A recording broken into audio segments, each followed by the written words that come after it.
Ebulu Tony Oji. Yes.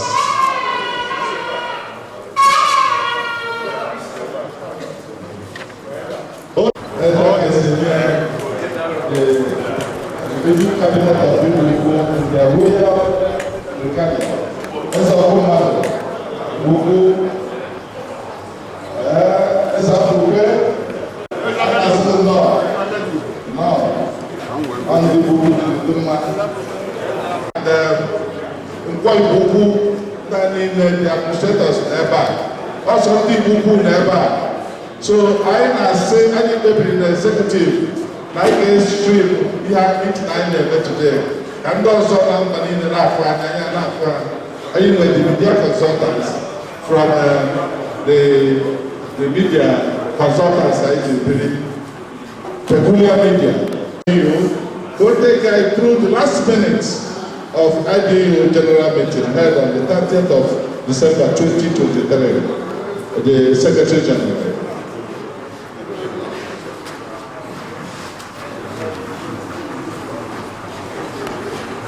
It will work in that moment because in Adatu, I can meaningful ever, mana Ozuta okay. So let us exercise patience. Sorry, guys, within 5 or 10 minutes on a 100 we are on office. I can do that here. So okay, we go on 10 minutes. We're going to before night. Then the general meeting transition into office of 19th executive officers and the inauguration held on 30th December 2023 at the Town Hall, America. Okay, the meeting is only welcome members to the AGM. And was called for a minute silence to be observed in honor of His Excellency, Late Chief Eze-Akajiugo, who also was the 7th President of I.D.U. 1988 to 1991. I.D.U. /2023 /18 President of Kola North. Nze Anaye Difeka presented Kola North on behalf of the Eze-Akajiugo family, the landlord, and it was shared as follows. The landlord, Ojitre, Obuno, Ngo, and the Hidden. Mary Chief, I.D.U. Cabinet, Ndize Nozok, Chairman of the Three Quarters, and PG. The landlord and Ojitre officials blessed and blocked the Kola North, and others took cue from them. 04, reports to complaint by Secretary General. The outgoing Secretary General, Eze-Akajiugo, apologized to members for the loading environment within the outside the town hall. They attributed it to the lack of readiness by I.D.U. executive. He reported that I.D.U. executive never met as usual to discuss and prepare for the meeting, despite his constant reminder to the PG, which he intentionally ignored, and concluded that if not for the respect and the love the other members of executive and himself has for our dear community, that the meeting could have held. He advised the incoming PG to carry his executive along and give them that sense of responsibility to perform credibly. Reminded members of our visit to Anambra State Governor last year, 2022, and out of all our requests, the governor was only interested in the remodeling of some poor markets, and we have appointed a 13-man committee headed by Chief Priest Eze-Akajiugo to plan and work the to plan and warn that anybody that tries to disturb the actualization of the project will have IGBO-UKWU to contend with. 1808 I.D.U security report. PG informed members that security in our community has improved. Our members in diaspora are contributing for security upgrade, and the Senator Ifeanyi is also interested in the security of our community. And we have appointed a 7-man committee to coordinate it. Okay. Online, summary of accounts from 10 January 2020 to 30 December 2023 as presented by Financial Secretary. Income, World Security, 15,845,880, and all thought that the sum of income sum total of 24,714,880. Then 0902 expenses I.D.U projects, I.D.U Town Hall, I.D.U Post Office, Principal's Toilet, I.D.U Police Station, Road and Attachment Pit, all sum to total of 27,206,000. Salaries, security operatives, staff salaries, and others, sum to 52,368,000. Then total income 54,714,850, less total expenses 52,368,000. We have balance to hand over 2,346,880. The Union Bank security account, we have 625,214.53 kobo. Operating account, we have 8,619 naira to 1 kobo. Today and here.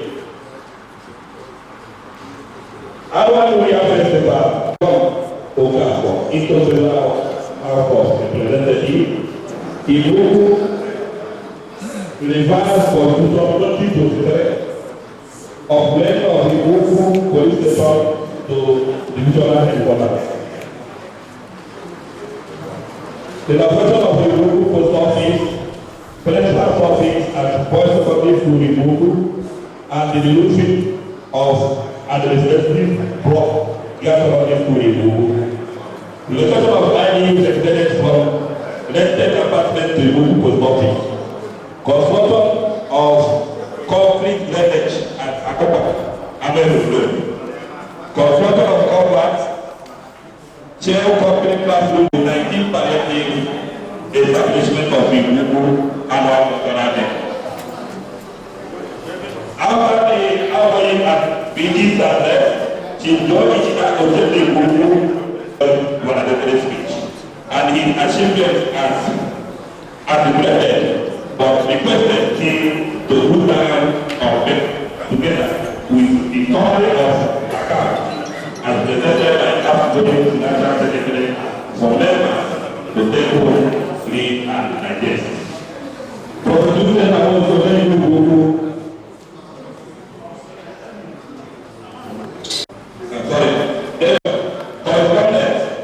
We received a letter from Overland Airport 11, but it was not fitted due to time constraint. New I.D.U executive nominee,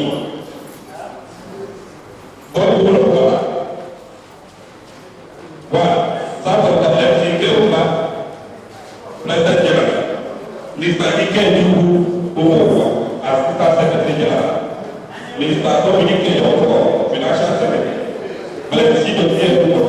Auditor 2, Mr. Ifeanyi Local.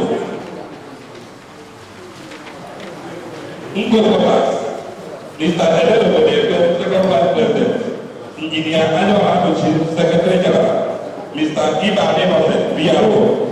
Mr. Chinike Deboye, Obetawa, and Mr. Uche Okeke, Chief Provost. His temper. Honorable Uwezo Telupe, Federal President, Mr. Agostino Telupa, Assistant Financial Secretary, Nze Iruka, and Treasurer, Mr. Ujo Udago, Assistant PLO, Mr. Chris Uzebuna, Auditor 1, and Mr. Chinedu, all Provost. The solution of the outgoing executive. Motion for the solution of outgoing executive was moved by Engineer Edward Confident, seconded by Mr. Kevin, Mr. Ted, the executive was resolved, and the access to the election of new I.D.U. executive was handed over to the East as the returning officer, assisted by Tony I.D.U. and the other. And from another state government representatives that come to provide this election. Presentation and cleaning up and the election program. Presentation of nominees by the board chairman. As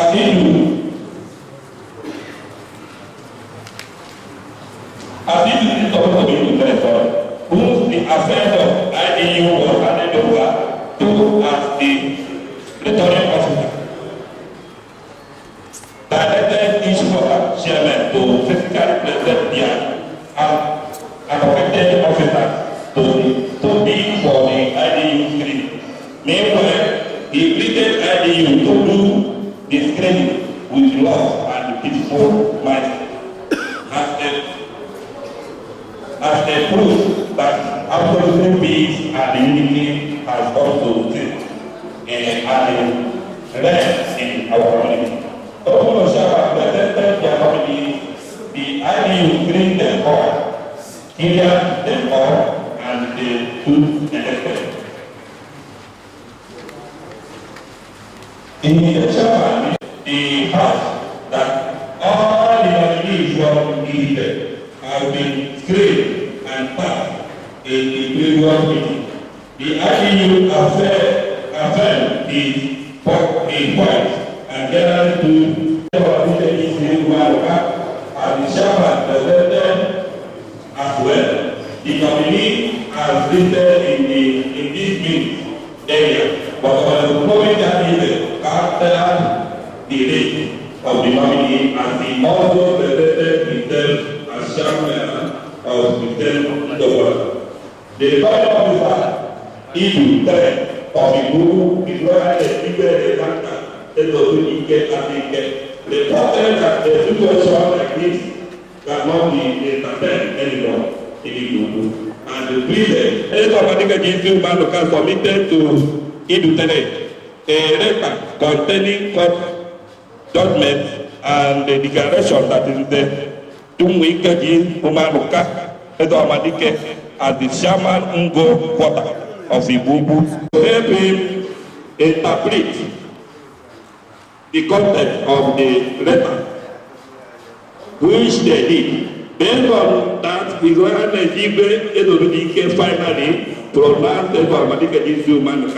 as Ingo quarter chairman, and at that which his list of nominees was also upheld, following the court directive of the letter.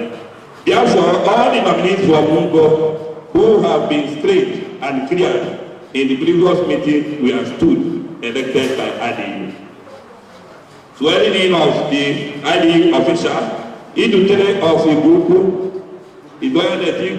elected Dominica Dike, and the other cabinet chief, Alotu, Chief Onye Kantabubu, and the other Chief Nandi Fako, administered the oath of office to the following new elected I.D.U. officers. Sir Dr. Barrister M.C.K. Oba, Eze-Akajiugo, President General, Honorable I.D.U.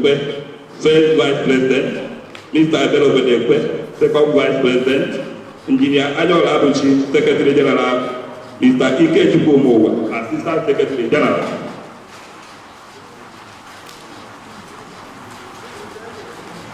Mr. Obidike John Paul, Financial Secretary. Sir Agochukwu Josephat, Assistant Financial Secretary. Nze Iluka, Treasurer. Mr. Innocent Ibanu, PRO 1. Mr. John Udago, PRO 2. Mr. Christian Udebunan, Auditor 1. Mr. Chibike Eze-Akajiugo, Auditor 2. The President was called on for his inaugural. I.D.U. President thank all and expect the more in the capacity as President. He called on everyone to support his administration as promised to continue from where his predecessor, Christian M.Ike, stopped. He pleaded with some I.D.U. members who may in one way or the other offended to pardon each other so that they can work together. He went further to inform the I.D.U. that by taking God first and through his help, his administration will see to the following. 1. Rehabilitation of I.D.U. Secretariat, Monday, this is supposed to be secretariat, not secretary. For effective administration, provide costs for the cabinet use, provide and employ 2 dispatch motorcycles and the riders for I.D.U. scholars and the I.D.U. official use, and the host of other things his administration will introduce as time goes. Refreshment. Rice refreshment was presented and served to the I.D.U. members, which was sponsored by Eze-Akajiugo, Cretus, Onyemenen. Employment.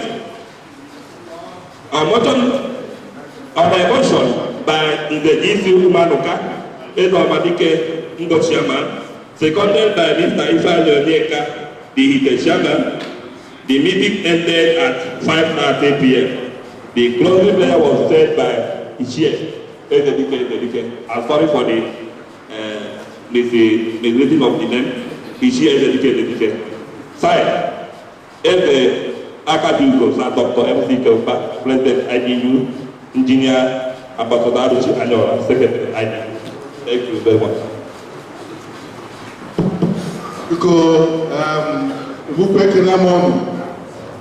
Una afugonu ka esuwende we tapiapara minutes ejuwe meeting 30th of December 2023, and the only Gulanya Novo Secretary General, Engineer Ambassador Aruchi Anyola.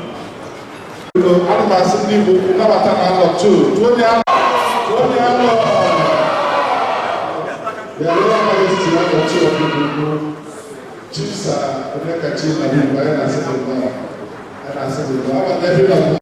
thank you. In the next meeting, the Women Chiefs Council, I got to go to a then go to a comfortable chairman. I didn't buy a for today. As chairman, you will not be recorded in our minutes. So each day, man will gather a minute. And then I know I have orientation last day. New instruction, you carry it out. Don't do your own, okay?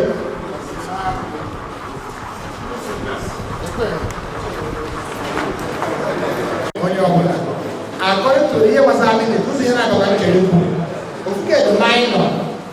Are they on the line? I like what just them is their line. So can I call? Are they on the line 37? 36 and 7, as in Honorable Gafo with the refreshment. And then a line 200, as in refreshment was also like something else. And with refreshment now, all of them. I am going to meet in the house. 12 where say 9 are the other committees of I.D.U, standing committees. 9 Haga no Koziono, Kai Welpolo.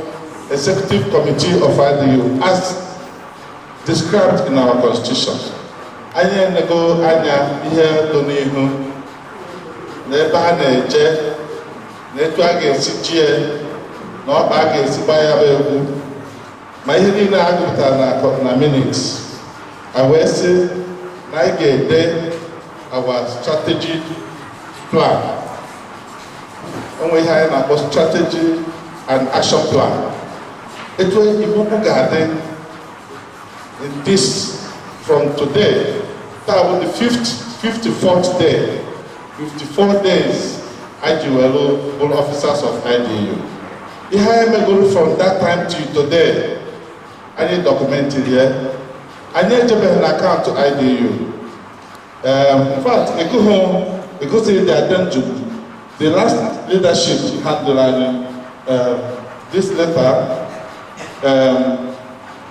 dated 30th December 2023, where say manage security expenses for police station reopened by Chairman I.D.U Security Committee.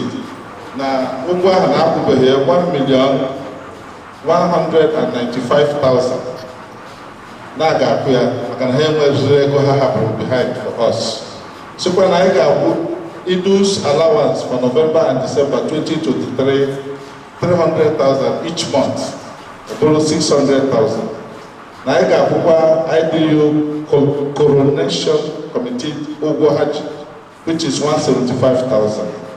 And I got expenses of purchase for car for I.D.U's registration by his son Okoye, 40,000. So when they sign the architect, Christian Ige ex-PG. So about 2 million something. Treasurer, 2 million what? 2 million 10,000. Makanye Morego account ended as at 15th December. So between 16th and 30th December, Ego Diano, expenses have between that period, which more than handed over in the Luna Bank. Those money fly away. So what's the Ego Diano as we speak? So, wherever now, Gano Akampa, Opa, I get you continue. Mananyana Hakuja, Nike Ketchide Kaike measure for Jesus.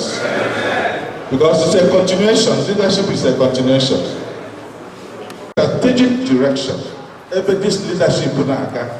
Yenda ni na gleba, mandum kubi the no on my acceptance speech, hancha do jeba.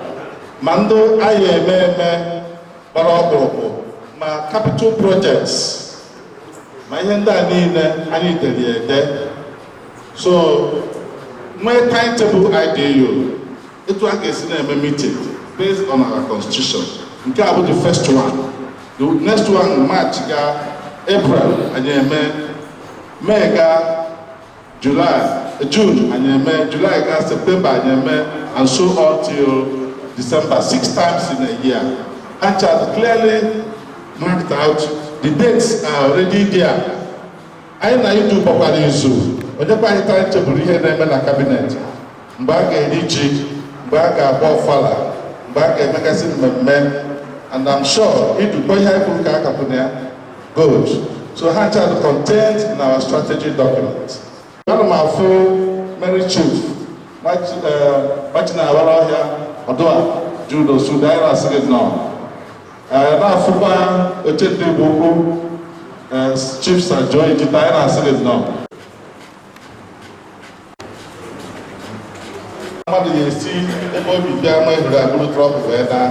That will never be our portion again in Jesus' name. When you want to battle, we don't angry go again. And I might be about woman there by grow nothing. Because I am who at that. So I need to prepare this strategy document as a compass, administrative compass. God direct this leadership by Nigeria.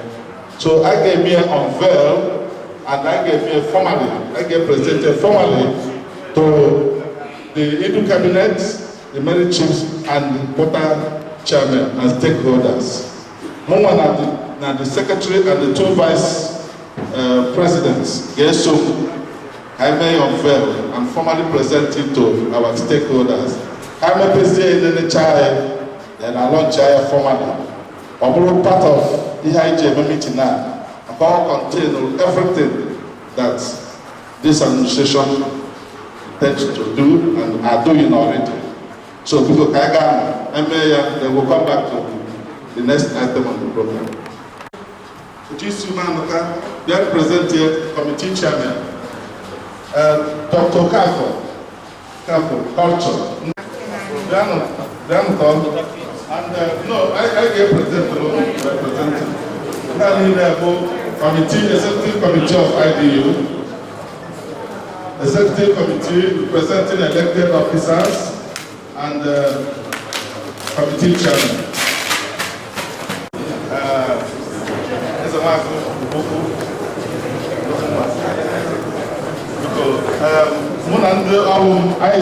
I presented a copy of this strategic document for you to unveil it and present it to you. Because the poor Eze-Akajiugo, the poor the poor chairman of the military, in fact, give all the yes. Yes.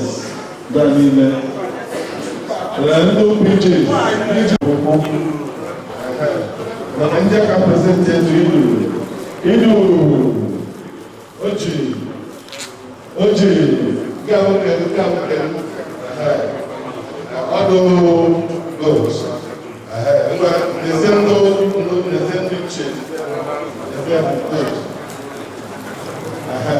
Because in a special way, I get Dr. Sir,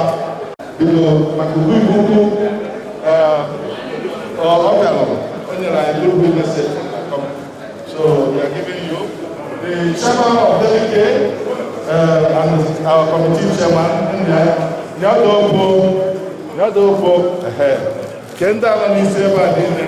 these are our strategic partners because we give to them strategic partners this line in then have one.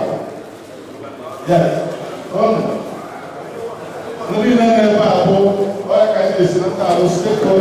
All the women, these children are next door. They are two topics. Anyone ever?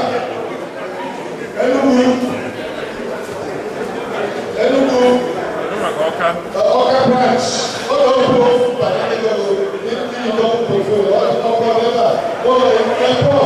Are you there? I'm lawyer. Potaka branch, Benin, after medicine, okay, Benin, okay. Oswin, good. So, one. So, I launched that all the ward chairman in Neba, no branches in Neba, Nebu, Buddha, na branch, launch, return online. So, one day, what the behel.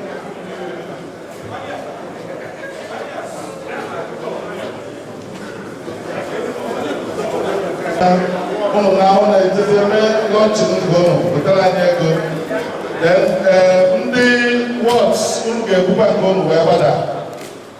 the stakeholders they launch how many copies. Oh yeah, go the quantum matter. Because here about the engineer man go to the Bible.